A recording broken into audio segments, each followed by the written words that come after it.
We've been speaking about the Alliance for Responsible Citizenship, ARC, but I would be remiss if I didn't get our guest Bryan Gould's thoughts on the economy at large right now. Bryan, you are the founder and CEO of Aspen Leaf Energy, and you've been a business leader, an entrepreneur, and innovator for many years in Canada. What is your sense of the global economy right now and the Canadian economy? Well, let me talk about the Canadian economy. I think that the data is clear, the statistics are clear. We have a crisis in Canada. We have a productivity crisis. Our standard of living is falling behind what it, not just on a comparative basis, but on an absolute basis.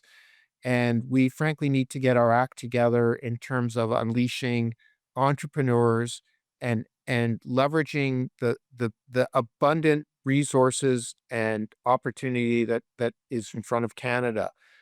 In my view, Canadians should be thinking about fueling and feeding the world. We have this incredible abundance, and yet we can't seem to get out of our own way. Now, this is not for me just about prosperity. Sometimes people think, we in the business world, all we care about are the dollars and cents. But but the prosperity means the ability to fund things that are near and dear to our hearts. We need a functioning, prosperous economy to fund healthcare, to fund education, to fund the arts, and to take care of those that are less fortunate. Um, so we just absolutely need to get rid of the barriers to our own prosperity and to our own human flourishing. That includes tearing down interprovincial barriers, streamlining the regulatory process so we can get our resources to market, both on a national basis and more importantly and growingly on an international basis. Bryan, I know you've seen business cycles come and go. You've seen all the ups and downs. Things happen. There are downturns, but it feels like things have been different the past few years, the past decade. So much of this damage to our economy has been almost deliberate. Seeing Canada have terrible purchasing power compared to the US or OECD indicators just dropping. And it does seem like some individuals, like Justin Trudeau or like the people at the World Economic Forum advocating for certain policies we're talking about, that they have actually really played a role, and those agendas have done demonstrable harm to our daily lives. You're absolutely right. So the war on ourselves, the vilification of producing natural resources that underpin our way of life, it has taken an inordinate toll. CEOs like myself, we spend an inordinate amount of time defending ourselves and our very existence rather than getting on with growing our business for the benefit of all Canadians.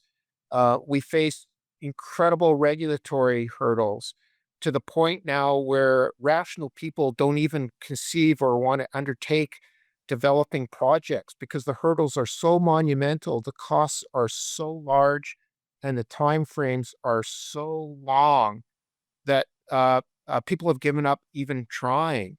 We need to pull together as Canadians, and we need to be supportive of developing these resources. For those of you that are readers, I ask you to read Vaclav Smil's book, How the World Really Works. But energy, steel, cement, fertilizer, plastics, these underpin our way of life, and yet they have been vilified to the point where we're coming nowhere close to realizing our potential, to the detriment of not just Canadians, but the entire world.